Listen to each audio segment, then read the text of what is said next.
Thank you. Hey, ladies and gentlemen, once again, back with Robotica. And we have none other than the infamous, the legendary DMC. Who came up with the logo? It's so simplistic yet so iconic. It was Say Adams. Wow. Say Adams, B-boy, graffiti artist, one of the creators from the early days of hip hop. He was the guy doing all the artwork for Rush Management and Def Jam Records. So Say was doing all the artwork for all the artists, and this was like I think it was like 85 or 84. There was a merch company called Winterland back in the day that did all the merch for anything music, rock, punk, hip hop, R&B. So the day that we signed our deal, we didn't have a logo. You know what I'm saying? We had to meet with them, and then we needed a logo. Yeah. And you got to remember, there was no Instagram. There was no, there was nothing. There was no computers and shit to do it real quick. Straight from the brain. We called the office, and then Say I had to actually go to a fax machine or something like that. But he came up with it in about I would say 30 minutes. Wow. Yeah. Because so he wanted to create something that would be recognizable. You know, as simple as always better. So he wanted something that would compete with Coca-Cola, McDonald's, and the Rolling Stones. Those logos. And he kept it plain and simple. Your run, your DMC is put it between the bars, and history was made. Yeah. Right. Because I was telling Smoothe earlier, I'm like, the simplicity is brilliant. Yes. Because you can look at it and say it's simple, but it's so iconic. Right. It's powerful. Yeah, absolutely. Yep. All right. So, question was Krush Groove an accurate story regarding you guys getting signed to Steve Plotnicki at Profile Records? No, it was semi-biographical.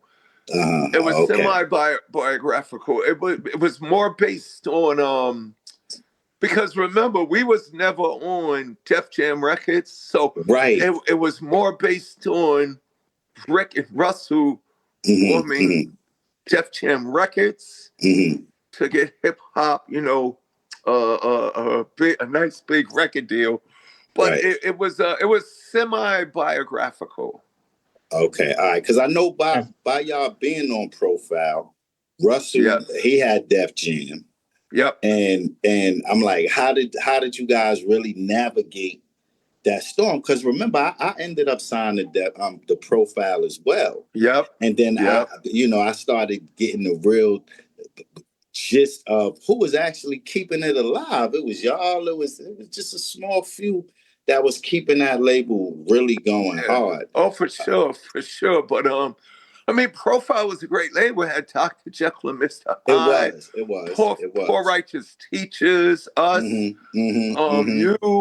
Nine. Had Nine when Nine came out. Yeah. So Profile, it was doing this thing. But it's funny because we were the guys that gave LL built it. But we were the guy that gave Def Jam approval. Right. You know what I'm saying? And we had already signed a Profile, so we could never, we couldn't just jump ship and go over to Def Jam. Right. Like everybody always thought Run DMC was on Def Jam. No, Russell was Run's brother running Def Jam, but we had signed with Profile even before the making of Def Jam.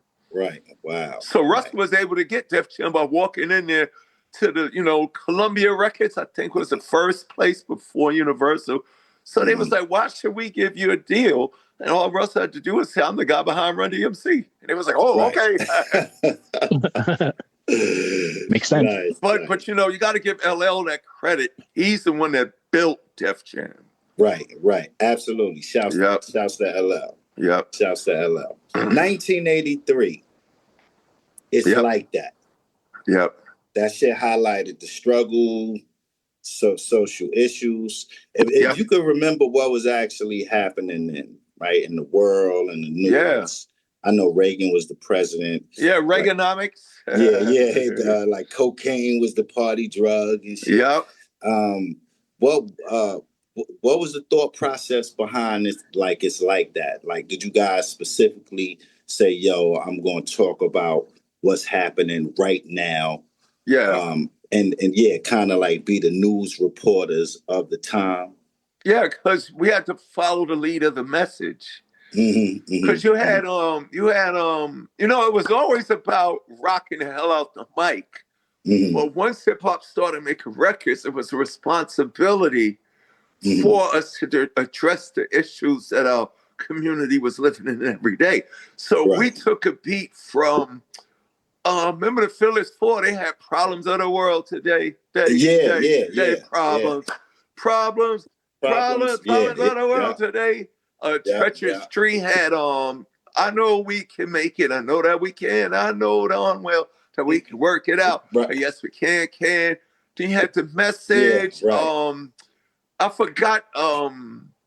There was a group. I think it was called Rockmaster Scott and the Dynamic 3 or something. Remember that record? We know the world is rough, so get tough.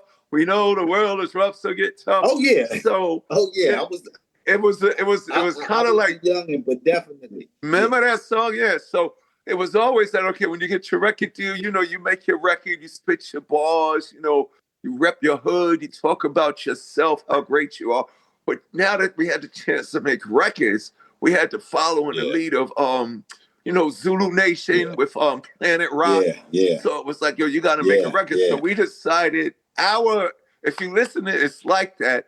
It's our poor attempt to make Planet Rock. Dan, boom, boom, boom, boom. You know what I'm saying? Wow. You know what I'm saying? We didn't have a bigger record. Our record collection wasn't as big as Bambaata's, and we didn't have Arthur Baker as the producer.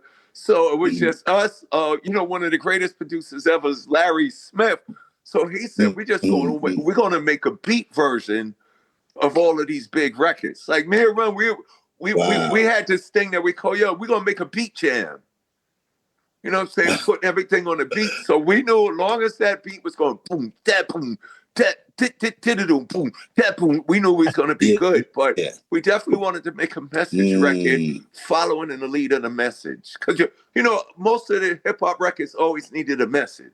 And then we flipped it over to the B side and make Suck MCs. To the streets. The earlier record, really, the drum programming on because I listened to all the albums last night, by the way. Yep. So the earlier albums, because we'll get into it, but you mentioned the drums, and I'm like, as a kid I used to wonder who Larry Lau was because he was always referenced. Yep. So Larry Smith. Larry Smith was the bass player. Krush Groove came from, because Suck MCs was Krush Groove 1. Then we made Krush Groove 2, Krush Groove 3.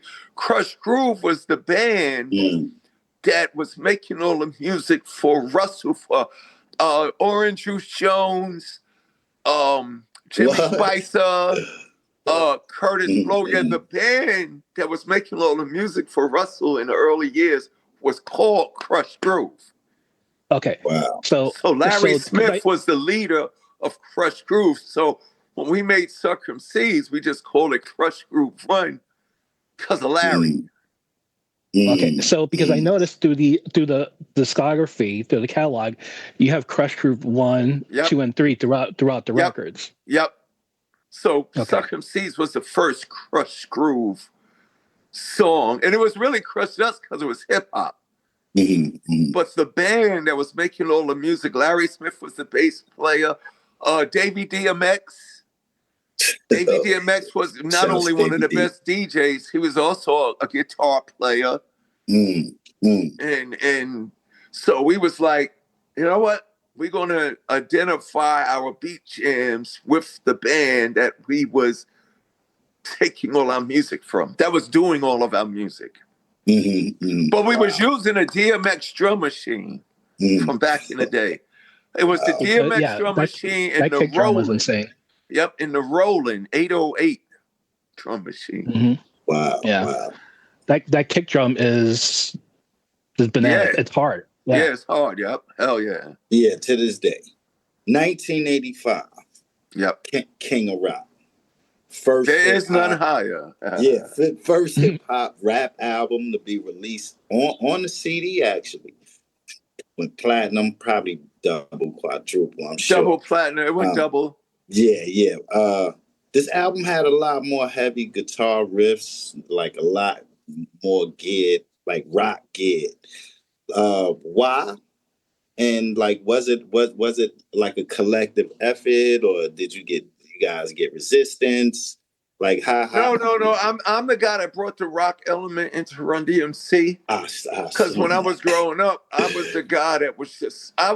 When I was little, I wasn't listening to, James Brown, Marvin Gaye, right. Al Green, Aretha. My mother and father were. My brother was. He was, Ohio Players, Earth, Wind and Fire, Barcades, Confunction, Tramps. So it was my family. They was listening to all the black soul music. I was in the comic books, so I really didn't care about music. But when I started hearing Led Zeppelin, when I started hearing the Stones, when I started hearing Janis Joplin, when I started hearing Creedence Clearwater Revival, what else? When I used to Harry Chapin, Jim Croce, like bad, Leroy Brown, baddest man in the whole damn town, badder than old King Kong. So the rock was more appealing to me because the guitars and the beats were hard. Right. So R&B and soul, it was rhythm and blues, it was soulful, disco, and it was cool. Like, it was a part of my soundtrack, but it wasn't me. So when we was doing the first album, we needed a single. So I was the guy that said, yo, let's make a record called Rock Box that's going to be like Billy Squire's Big Beat. Because Billy Squire's Big Beat is a rock song.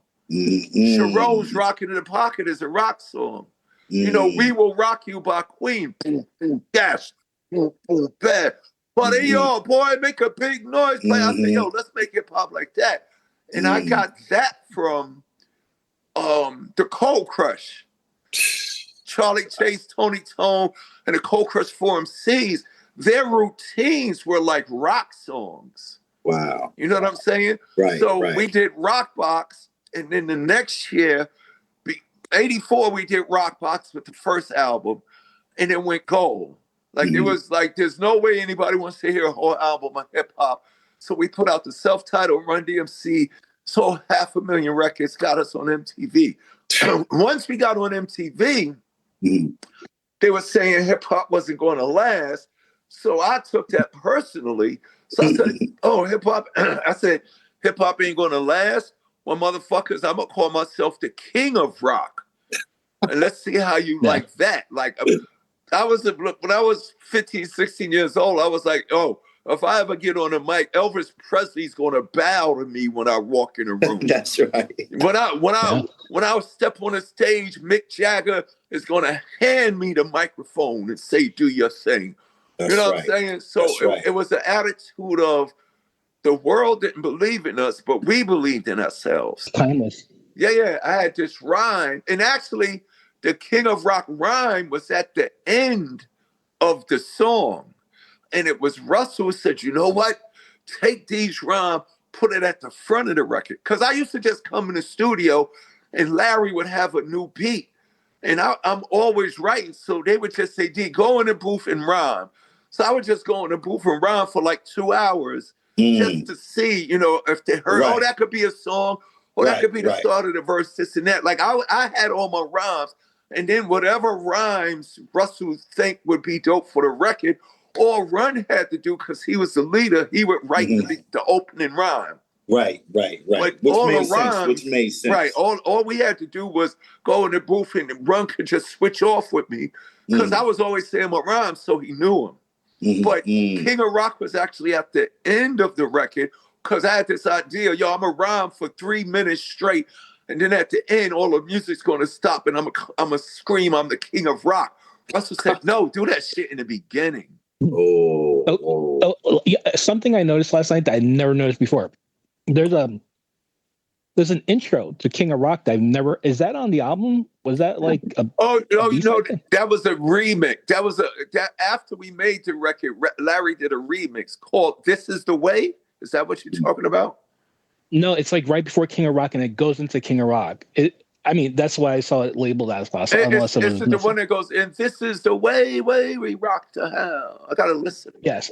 Are we rhyming on it, or it's just music? No. It's like it's like a remix of King of Rock, but without the verses. Oh yeah. That was actually done after we did the record. Okay. It wasn't done first. The record was the record itself. Then we loved it so much. Larry said, "Yo, check it out. I'm gonna play around with this and make this."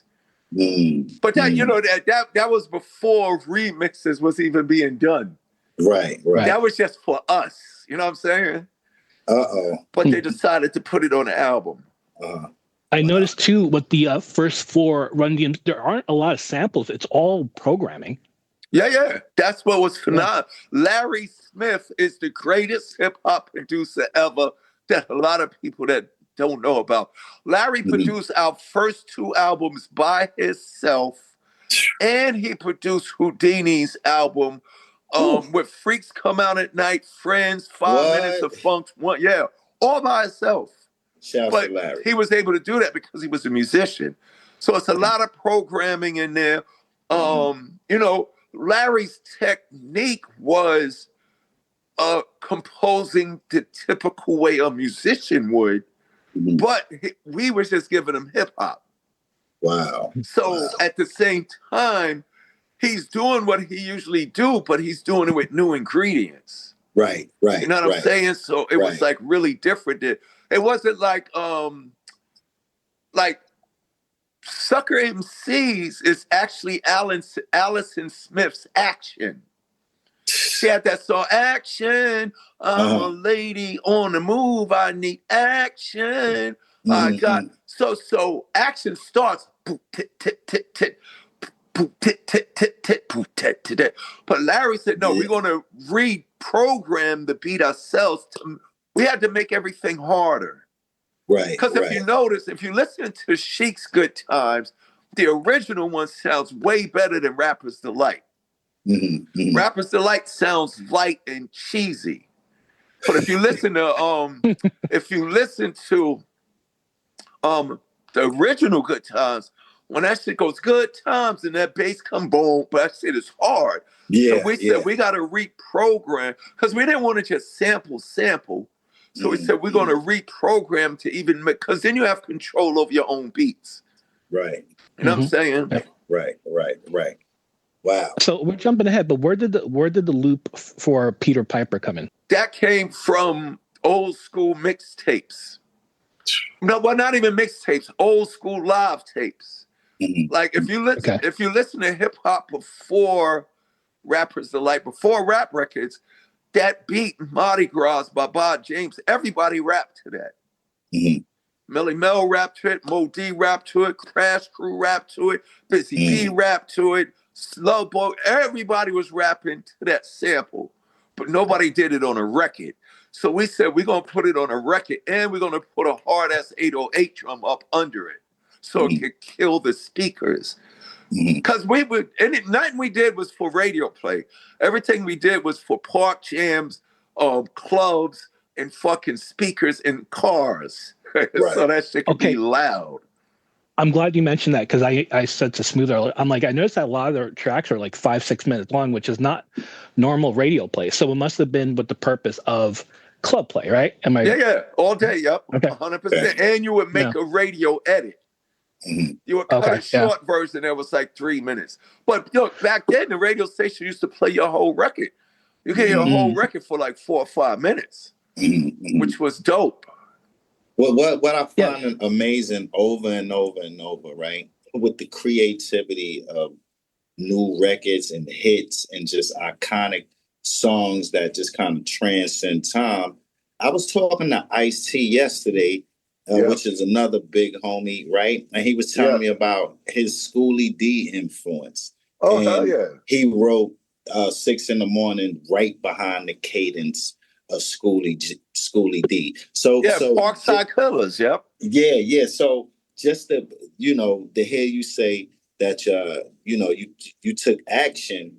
Actually, a lot of the songs that you referenced, you said you kind of mimicked something that you heard, which I just find it incredible. Because it was all. We didn't just make records; we made rap routines like Cold Crush, Fantastic Five, Furious Five, Treacherous 3. One of the groups that's infamous for it is the Force MCs. Before they were the Force MDs singing R&B, they was a hip hop group. They would do they would take all the medleys. Well, Cold Crush band said you take all the medleys of your favorite music and you flip it. Like when they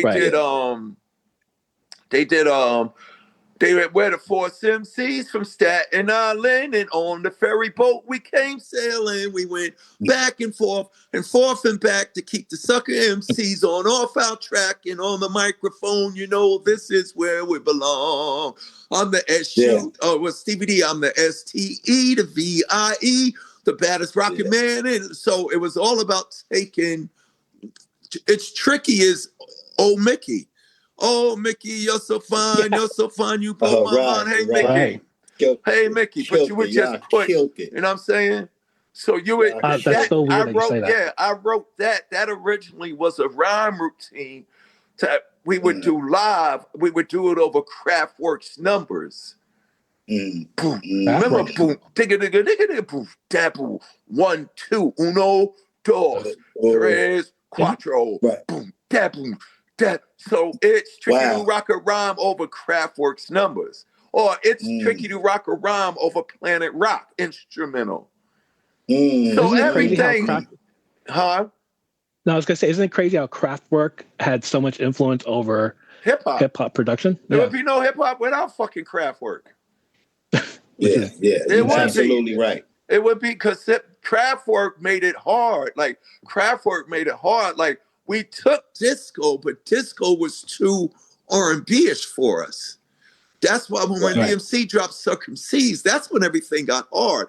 Prior to that, we was rapping over Heartbeat. We was rapping over Good Times. We was rapping over all the bassline records. When we did Circumcised, that's the thing that made hip-hop get hard and street. But before that, before Run DMC did Circumcised, it was all message records and sampling the most popular R&B record to rap over. Because we was doing that to get radio play. Steal the record off the radio, they playing this shit already, now they got to play it. But once we made Circumcised and we gave that to the radio DJs, that's when all the fucking Pete Rocks and Dr. Dre's and fucking Havocs and all of the producers that we know now, when they heard that Circumcised shit, that's when hip-hop became hip-hop. Prior to that, it was disco. Like, even on the early flyers, you could talk to Sha Rock, you could talk to Cash, you could talk to Flash. In the early days of hip-hop, it was the disco extravaganza. The disco, even on Jam Master Jay, we got the master of the disco scratch. There's not a break. Hip-hop took disco and made it our own thing.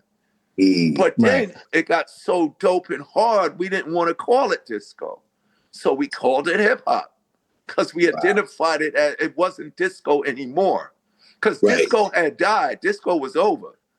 So it's like, you needed something to speak to the youth. You needed something for you guys. Right. So hip hop became the name. So let me ask you a question. In regards to you have It's Tricky, you have Mary, you have a lot of tracks that are like, I don't want to say they're funny, but they're funny. It's all fucking after school shit. That's right. But my question is, was that organic or were you just guys funny? Like, you know what I'm saying? Is that like? No, it was definitely organically funny. Because I mean, the whole thing was when you got out of school, you came home, You sitting there eating the cereal. You know what I'm saying? Smooth, you eating the cereal, and you would read the cereal box, and on TV it's the Flintstones, the Jetsons, or the Monkeys. Or the Addams Family, or the Munsters. So when you started to write shit, you was remembering the melodies of the theme songs of your cartoons. You would talk about Fred Flintstone in your rhymes. So it was all a part of your existence. You know what I'm saying? Because absolutely. I was listening to I was listening to every album last, and I had a smile like I was smiling throughout the whole way because I remember it took me back to when I first heard the song. Yep. So listening to there's one line where it's like, it's not funny when you buy a house and you show up and it's just an empty lot. Vacant lot. Yeah. But you remember, that came from there was always you always had the jokester in your crew. There was always a funny movie. So all of that came from your existence.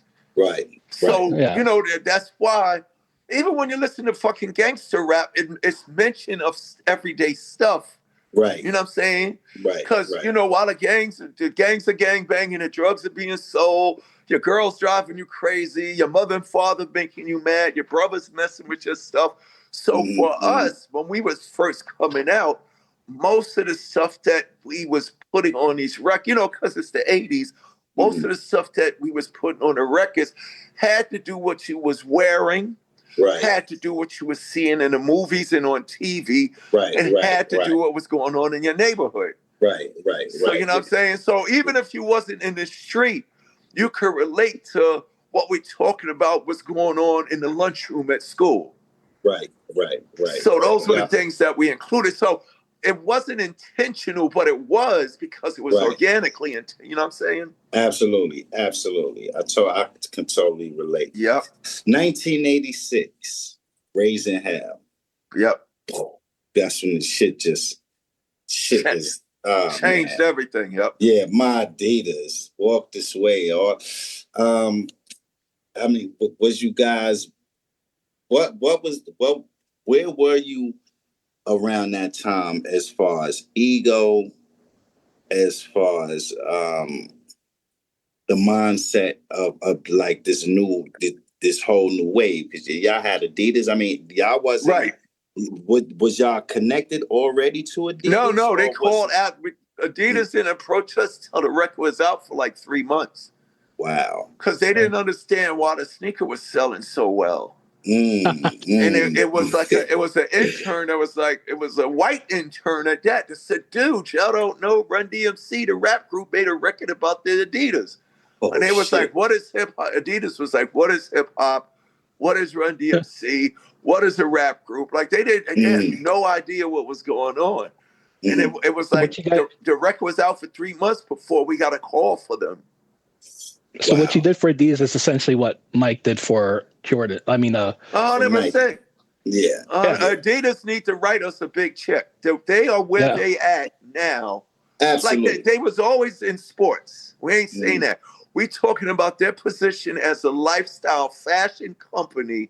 Right. Is because of us. Absolutely. And all of their success, or them collaborating with Gucci, them collaborating with Lou, all of that is because of what we brought to them. 100%. Because nobody was caring about them. Right. For nobody that cared reason. About tennis. Nobody cared about none of that shit. Right. Yeah, absolutely. So and at that time, and at that time, the Run DMC look is already iconic. You got the hat, the leather, the Adidas. Right. Exactly. So we took the rope them, chains. Yeah, we took them from sports to fashion and style, lifestyle. Absolutely. Just by what you guys had on, like Artie was saying. Exactly. The derby, the t-shirt, the jeans. We made it fashion. Like you had to have 2 pairs of sneakers, one to play ball in, and one to wear. Like, you know what I'm saying, dude? I would go to the 4th grade wearing the shell top Adidas, no laces. Yeah, of course. And they would fly off my feet. Yep. We all everybody and the parents thought we was crazy. Yeah, we all. Yeah, I'd run around. I'd lose a shoe. I'd lose a sneaker at recess. I'd be like, oh shit, I gotta go back. But the Raising Hell album was to show the world that hip hop is here to stay. Right. But you know, between sorry to cut you off, but between King of Rock, there's a huge leap in just production. Yeah. And cadence. Like it's like we had to get it. We had to get away from the disco radio sound. Mm-hmm. Right, but so Raising Hell gave birth to Nas, Big Daddy Kane, Eric B. and Rakim, EPMD, Public Enemy, NWA, Ice Cube, all the lyricists and all of those producers. That Raising Hell was the catalyst for that shift in hip hop. Right. Because even the songwriting, even the cadence, the delivery was so relentless, both on Raising Hell and, I'm jumping ahead, but I feel like it's, to me, I'm just, I may be speaking out of turn, but Tougher Than Leather is like part 2 of Raising Hell to me. So it was a continuation. Right. So what happened between King of Rock and what was that year like? Was it just like an organic? Here's what happened. Fucking Public Enemy came out. Fucking EPMD came out. Ice-T came out. What happened was all these deaf motherfuckers came out, and we was the OGs. So we had to step our game up to say, okay, we may be the OGs, but don't forget we could do this too. Right. We became the commercial face of hip hop, which rightfully so, which was good. But we still wanted motherfuckers to know, we can rhyme, motherfuckers. Right. That's why I did Hit It Run. Want to rock around the clock. Right. You can't say I'm not. And in case you forgot, I had to remind, I'm the devastating mic controller. I'm the king of rock, rap, and of rhyme. Because everybody was going around, we have the king of rhyme, we have the king of rap, the king of rock. No, I'm the king of all that shit. And we had to make a record saying, okay, if we're going to survive, if we're able to come on after Rakim and Big Daddy Kane and EPMD and fucking Nas and Cormega and fucking Nine and we got to have some ammunition. So let's make this one album that will forever be the one. When these songs come on, we will always be accepted. You know what I'm saying? We didn't want to be outdated with hip hop, even though our music is dated. See, it's a difference. Some people make music, it becomes dated and it doesn't fit in. Right. You know what I'm saying? Peter Piper could play 10 years from now and compete with all the Post Malones and all the Travis Scotts. Yeah, 1,000%. You know what I'm saying? And that was the, that was the way. It's the, it's the same way, these classic, Iron Man by Black Sabbath will always get attention. The way that sound, Ozzy's delivery, all that shit, the way they playing. So we was like, if we're gonna, because most of the records was you make an album and then you put your 3-4 best songs on it and then you just do filler cuts. We said, shit, we got a problem. Did you hear what Public Enemy is doing? You know what I'm saying? Did you hear what, even on the West Coast, did you hear what King T is doing? Right. You know what I'm saying? And so we said, we got to make something so that at least 3 years from now, we ain't over. And then look what y'all did, though. I mean, was this a master plan? Boom. Walk This Way, Aerosmith. That wasn't the plan to do it that way. We was just going to sample the record and rhyme. It was Rick Rubin's brilliant idea to remake it. So that was like the game changer of rock rap. Yeah, absolutely. That was the beginning of, that and everybody knows that Walk This Way is the beginning of Korn, Limp Bizkit, Rage Against the Machine, that whole era thing. Birthed a whole new genre. Right, because everybody was already doing it. But nobody did it on a record. So we didn't just rhyme. We did their record over our way. Right. Showed that. Sorry to cut you off. But even so, Steven Tyler's delivery is kind of like, he's like rapping. Flow. That's what Jay had to convince me and Run. See, saw swinging with the boys in school and your feet flying up. And the cadence is sick. It's crazy. It's crazy. The cadence of that shit is sick. Right. But and people get so confused. If you listen to Billy Joel's "We Didn't Start the Fire," he's rapping. We didn't start the fire. It was always burning since it's congregation, segregation, limitation, pollination, eliminate. Like it was always rap, but Walk This Way was the blueprint of, oh shit. Yeah. You know what I'm saying? A band can do this. So now you Korn, Limp Bizkit, Rage Against the Machine. Right. Now everybody's rock rapping. Yeah. So that was the blueprint. But the original idea was just to sample it because that beat was a break beat. It was Billy Squires, three of the greatest hip hop break beats to sample. Billy Squires' Big Beat, Walk This Way by Aerosmith, and James Brown, Funky Drummer. Those three, four in Apache. Those four are the prime examples of what the MCs would rap over. But Rick said, no, don't just rhyme.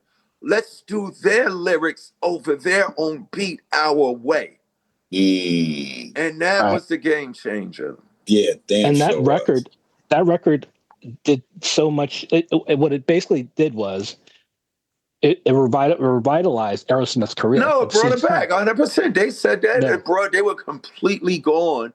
My joke is they could have made a record with God, Jesus, and Moses, and nobody would have cared. Like literally, Aerosmith got a record with God. They were so far gone, but it was so good that they were humble enough to do it with the new rap guys. Right. Amazing. Because they respected rap. They was like, yo, this rap shit is cool. Everybody else was hating it, but they, from one artist to another, you can always respect what an artist is doing. For them, they had nothing to lose, neither. If you watch the video, there's like they play on that animus between like, who the fuck are these guys? Yeah. Exactly. Yeah. 1988. Tougher Than Leather. Boom. Fourth studio album. Production actually by you guys. Rick. Davey DMX. Davey D. Yeah. Because Larry Smith left after King of Rock. Okay, but was it anything personal or no? He went to focus on Houdini's album. Shit. And he killed with that friend. Yeah. Absolutely, spreading his wings. Mary, that was one of my faves. Yep. One of my faves. Yep. Did y'all in writing that, right? I mean, did y'all have the idea first, the beat first? It was the beat, yeah. Because remember that Mary was a break beat on remember the disco compilation Disco Breaks?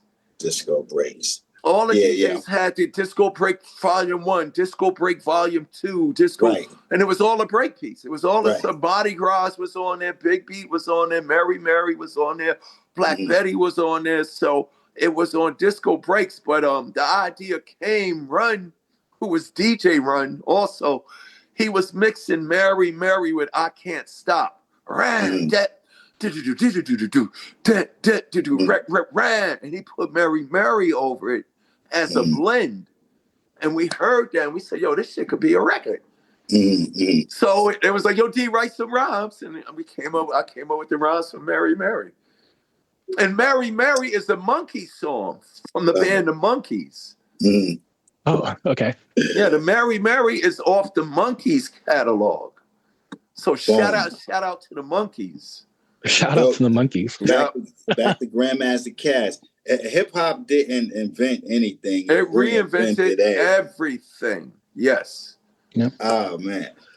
Was it any ego thing with you and RUN? Because some songs it would be like the hook, RUN's house, whose house? I'm like, no. We just whatever was spontaneous. Yeah. Okay. It all made sense though. It all made sense. I just wanted to ask that, right. No, it was never but we complimented each other. Damn sure did. You know what I'm saying? So the movie was released that year. What a Krush Groove. It was Tougher Than Leather. Tougher Than Leather. Yeah. Oh yeah, we did the Krush Groove 86. Yeah. Tougher Than Leather movie was the Tougher Than Leather movie was fun to make, but it was our attempt to do it without Hollywood. So it didn't come out as good as Krush Groove did with the Fat Boys, Sheila E., New Edition, Right. Jekyll, Iconic. LL, remember LL scene in their box? Iconic. Iconic. And the Iconic. reason why Tougher Than Leather didn't do as good, the person that directed Krush Groove, the iconic movie with Run DMC in it, was the guy who directed Car Wash. Mm. Oh, shit. Okay. Remember the movie Car Wash? Yeah. Yeah, classic. Yep. Yeah, Michael Schultz directed Krush Groove. So when we was doing Tougher Than Leather, we was like, oh, we don't need Hollywood. So it still was cool, but it's more like a cult film. But it was just, you know, after we was touring and shit like that, and it was like, you know, Russell and them thought we could take over Hollywood. And it was like, what else could we do? Fuck it, let's make a movie. Okay. Right. Yeah, that was the period when Breakin' was out. Yes, it was a string of hip hop movie, exactly. So we was like, we got to make another one, but we should have got Michael Schultz to direct it. Hey, you know, it happens. Of course. Now, has there been talks? Have there been talks of doing a Run DMC bio movie, a biofilm? Yeah, everybody's talking about it. I don't think it's good because we just put out the Run DMC documentary. Oh, you did? Yeah, we have a Run DMC. It's called The Kings from Queens. It's on Peacock. Let's do it. Oh. Yes, it's a 3-episode documentary of Run DMC. So right now, I'm in talks of putting my life story out as a you know, the Run DMC stuff will be in there, but it'll also be the stuff you know, about me finding out that I was adopted, and all of that stuff. Right. Because I got a lot of stuff. I've been around a long time. But I got a lot of stuff that people don't know about. Those are the stories that I think is important to tell. Indeed. Indeed. Absolutely. So is it gonna be like Mikes and Men or something like that? No, my biopic will probably be more like Spider-Man. Okay. Yeah, nice. You know what I'm saying? Nice. It's gonna be like some superhero shit. Nice. Well, I want to see that. Yeah, I endorse that idea. Yep. Back from Hell. That was 1990. That was our flop album. That was in the era of like I remember X-Clan. Yep. Spike Lee, Publican, all Cross Colors. Yeah, remember that extra? Extra. You know, that album was fucked up the reason why it didn't work was we got away from being Run D and J. And if you listen to the album, there's a lot of New Jack Swing on it. Because of Jay's influence being connected to everything. Yeah. You know, Jay was fly. He was, you know, our look changed, our sound changed, but we should, you know, you do what you do and you'll always be successful. Right. So Back from Hell was kind of like, you know, from 88 to 90, hip hop had completely changed. Yeah. Right. But you know, every group, every band does every 4 or 5 albums, they switch up their sound, you know, either because they outgrow the sound or whatever the case may be. Yeah, so it's you get curious. You want to try something new. Right. Exactly. Right. So having a flop album is part of being successful. Right. But then y'all came right back in 93 with Down with the King, right. Because of Pete Rock. Pete Rock did for Run DMC what Run DMC did for Aerosmith. Pete Rock in 93 brought the same way Aerosmith came back because of us. It's the same way Run DMC came back because of Down with the King. And it's funny, when Pete was producing us, he was like, D, don't try to be Nas, don't try to be Kane, don't try to be Chuck, don't try to be Eminem, don't try to be Snoop, I want that DMC shit.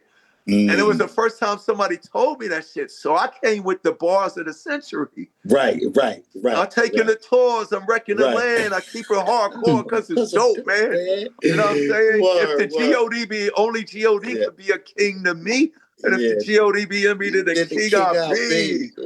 So I was happy Pete Rock told me that shit. And then Pete and CL took me and Run's first verses and flipped them for them. Right. That shit was historic. Yeah. It was. I remember that video. I remember when that video premiered on MTV. And okay. And everybody was in it. it had that dark strobing. Everyone was wearing black. You guys had shaved your heads, and it was like, oh, okay. Because that's right around the time Jay was producing Onyx. Yeah. Right. And then right. Eazy-E, Naughty by Nature, everybody who had love for it showed up for that video. Right. But that's funny. We had the Back from Hell flop, and then Pete Rock said, "Man, fuck all that shit. Just give me. I got the music. Y'all just come here and do what y'all do." And Down with the King worked so good in the '90s because it was who we are. Right. Absolutely. Right. Yep. Absolutely. Pete Rock just said, "Motherfuckers, do what y'all do. Stop worrying about everybody else." That's a great record. Yeah. And the sound of that shit is crazy. Yeah. Oh man. Oh yeah. Right. Well, it's darker for sure. Yeah. Yeah, that was crazy. Yep. Well, Robotica and the Robotica world definitely would like to say congratulations on the children's book. Thank you. Yep. Yeah. What made you Well, I speak at a lot of schools. So the two teachers that helped me write it, Shawnee and Johnny Warfield, I would just go speak and tell my story to kids growing up. And there was the two teachers that said, "Yo, you should make it a book." And I said, "I don't want to do a book. I like coming in person." And she said, "Yo, that's cool. You can still come in person, but with a book, you can still reach a lot of kids. You don't have to be there all the time." Right. And I was like, "Oh, I didn't think of it like that." So with their blessing, I said, "Look, I'll do the book if you'll do it with me." So I just come up with stories of stuff that happened to me in elementary school. Because the kids, their grandmothers and grandfathers and their mothers and fathers and aunts and uncles know who I am. But they only know me because of video games, TikTok, and Sonic the Hedgehog. So for me to go in there and say, I'm the guy in the Sonic movie. I can't say I'm the guy in the video, I'm the guy on the album. They don't know that shit. Right. But if I say, yo, that song, It's Tricky and Sonic Hedgehog, that's me. Now they like, oh my God, you're him? Right. Oh, you're the guy from the SS Tricky video game? Or, you're the guy. They know me from video games, cartoons, movies, and TikTok. You know what I'm saying? So I said, let me make a book, because they don't know me like their mothers and fathers do. From the concerts and the videos and the Adidas and all that.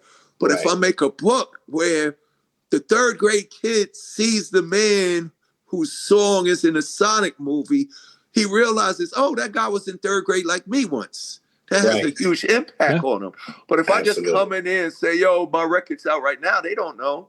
Right. I got to give credit to the teachers, because they were smart enough to say, D, talk to the kids about stuff that you did when you was their age. And I'm like, oh, okay, yeah. So, it was the teachers that encouraged me to do the kids' book. Because remember, Smoothe, it used to be talk to the high school students. Now they say, yo, you got to go to the middle school students. Now they say, no, you got to catch the kids when they're in elementary. You got to get them young. Because they're so highly evolved now. Absolutely. You know what I'm saying? And there's a super sponge too. Yeah, so, right then and there. Yeah. Absolutely. How did the Funko Association come along? Oh, because I got a comic book. I grew up loving comic books. About 10 years ago, Riggs Morales, shout out to my man Riggs. Everybody out there who knows Riggs Morales, shout out to Riggs. Riggs was Eminem's A&R over at Shady Records. Oh. Then after Shady Records, he went to Def Jam, he went to Warner, he went to Atlantic. So Riggs is from the Bronx. So I think Riggs is like 10 years younger than me. But long story short, when we thought we only knew each other for hip hop, but then we found out before hip hop, both of us loved comic books. So he was the guy that encouraged me to create a comic book. With my comic book, I get to do all the Comic Cons. So when I go into the Comic Cons, I'm seeing children to grandfathers who know the music, who know the Adidas, and all of that stuff. And the owners of all these companies were people that had my album, the vinyl and the CDs. Yeah, right. So they're Everyone like, grew up. so they're like, yo, D, we make characters. Can I make a character out of you? And I'm like, oh shit, amazing, hell yeah. Amazing. You know what I'm saying? Just like I had a Spider-Man doll. I had a Spider-Man action figure. You want to make a DMC action figure? Hell yeah. Oh, amazing. So those ideas come from people who are from our culture. Well, I have a confession to make. Yeah. I have all three Funko dope. figures up above my computer monitor. Well, I gotta come see you and sign mine. Yeah, there we go. And definitely. I have the Funko Gold, which I don't think they released. Yeah. So those are the second edition of the characters. Yep. Wow. Yep. But all because of the Comic-Con scene is, it's music, movies, games, video games. Like, people think Comic-Con is just comic books. No, it's everything. No, it's everything. Yeah. Yeah, it's like board games, Monopoly, it's video games. Some of the Comic-Cons even do car shows. Like, it's anything artistic. Right. So isn't it wild that growing up loving comic books brought you like full circle? Full circle back to it. Yep. Yeah, you had a music career, which then allowed you to do the comic book. Led me to the comic books. Yes, that's crazy. But then when you go to the circuits, everyone's like, "Yo, let's do toys and all these." Yep. It's like, hell yeah. The way everything just kind of like work, like just locked in together. Yeah, it's all connected. Yep, 100%. Yeah. It's all connected. That's what we're trying to do. Well, it was a pleasure. It was a pleasure again.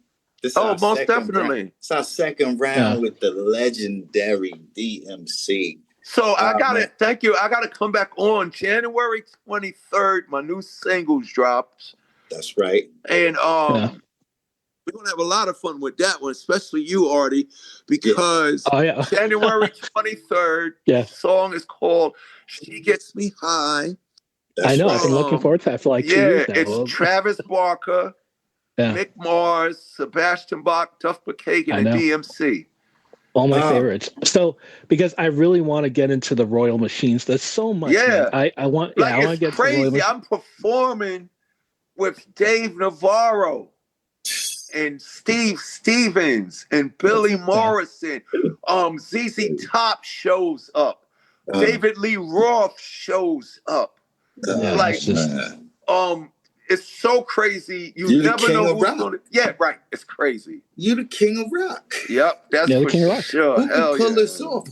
Who could pull it off like that though? Yep. Come on, man. And the album should be out by August. I got like 6 joints produced by Bumpy Knuckles. Oh my God. Yo, listen. Another legend. Yeah. I was just talking with the big homie Ice-T about Bumpy Knuckles sent me 2 tracks. I said I had a whole email address filled that I couldn't get no more emails. I went through OSD. Wow. Pulled about 6 out of them. And He's dope. 6, 2 of them was Bumpy's. I said, yo, this man, I said, of course, yo, he did that dude is hip hop. So Bump. Shout out to Bump. He got like 5 joints on my album. Ooh, that man. Yeah, because look, he works around the best, so he's gonna it's gonna rub off on him. So not only is he a beast with the lyrics, he knows this music. He knows hip hop. Yeah, he is. So, D, let me ask you, what would Run DMC sound like in 2025? Like if you guys were to like, it would sound. Well, first of all, if Run DMC got back together, we wouldn't come back as Run DMC.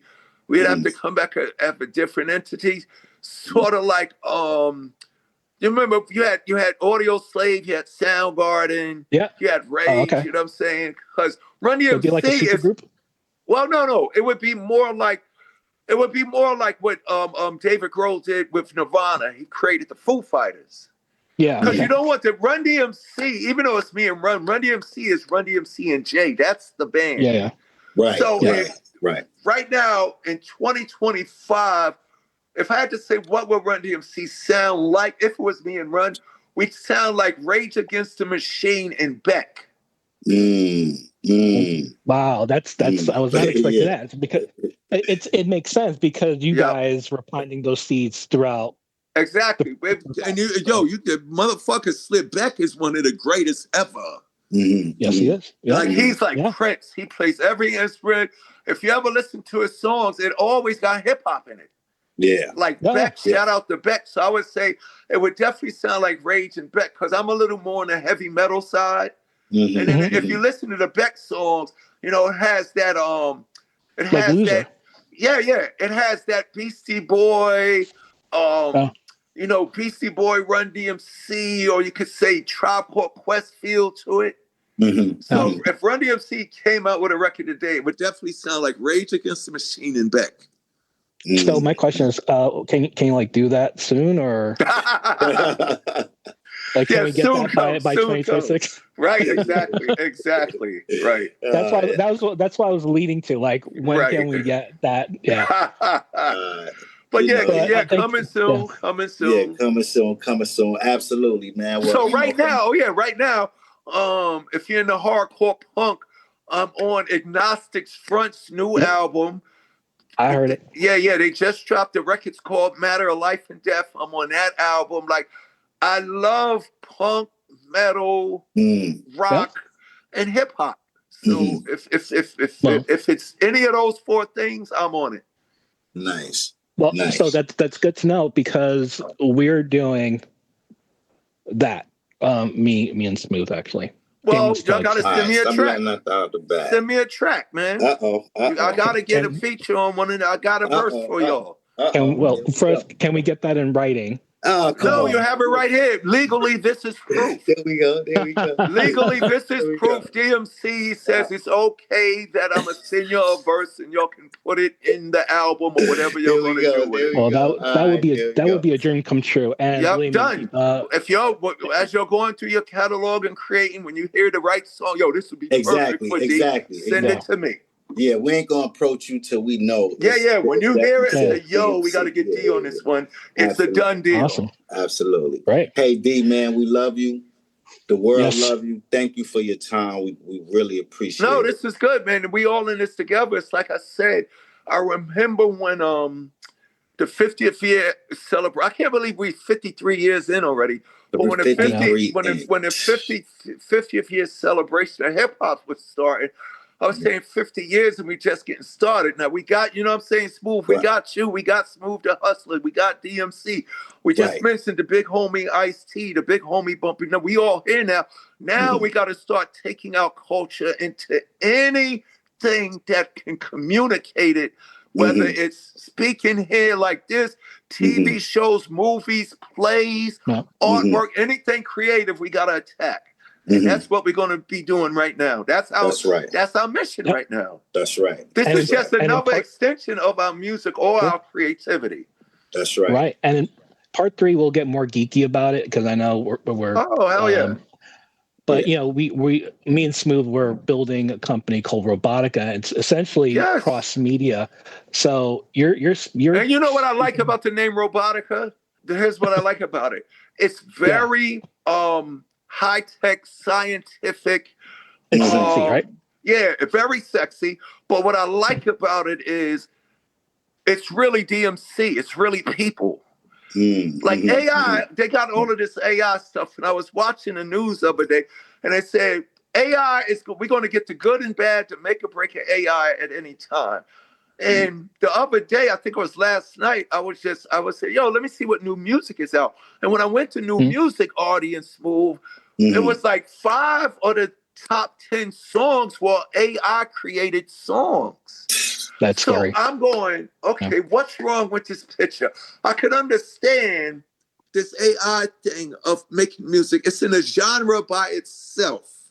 But then I was like, how do we always keep authenticity and real? Like, how do we keep keeping it real? We got to extend ourselves of doing shit like this. We are music. We are talk. The number one thing that's going to make us always be here, you know what I'm saying? Me, you, Smooth, even a little kid that even get on the mic is what y'all doing right now. We having conversation and communication.